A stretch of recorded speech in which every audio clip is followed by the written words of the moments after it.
Oui, Loïc, en fait, ce qui s'est passé, déjà, les faits se sont déroulés hier soir. Il y a des extrémistes israéliens qui ont incendié le périmètre du siège de l'UNRWA à Jérusalem, alors que le personnel de l'UNRWA et d'autres agences des Nations Unies se trouvaient à l'intérieur. Il n'y a aucune victime à déplorer, mais l'incendie aurait causé de nombreux dégâts à l'extérieur du bureau. Et c'est important de préciser qu'il y avait même une station-service qui se trouvait à l'intérieur du complexe et qui servait à alimenter les voitures du personnel de l'UNRWA. Dans la vidéo, on entend la foule qui scande et qui chante que vos Nations Unies brûlent. Et on voit une personne qui tente d'éteindre le feu. Et Philippe Lazzarini affirme que c'est le directeur lui-même du siège de l'UNRWA et d'autres membres du personnel qui ont éteint l'incendie, puisque ça mettait beaucoup de temps aux pompiers et à la police israélienne. Ça leur a mis beaucoup de temps pour arriver. Voilà ce qu'il déclare dans un tweet.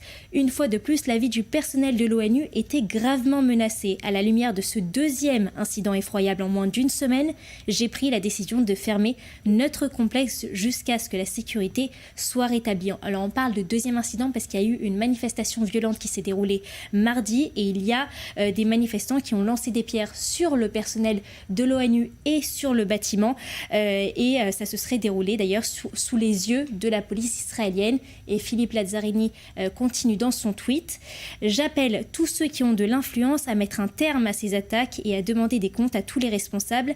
Les auteurs de ces attaques doivent faire l'objet d'une enquête et les responsables doivent rendre des comptes. Et il faut noter qu'il y a plusieurs groupes d'extrémistes israéliens qui ont organisé des manifestations depuis plus de 2 mois devant le siège de l'UNRWA à Jérusalem. Et on va parler des réactions également, Chani. Ouais, plusieurs condamnations, évidemment. Déjà de l'autorité palestinienne qui a appelé à des mesures strictes de la communauté internationale.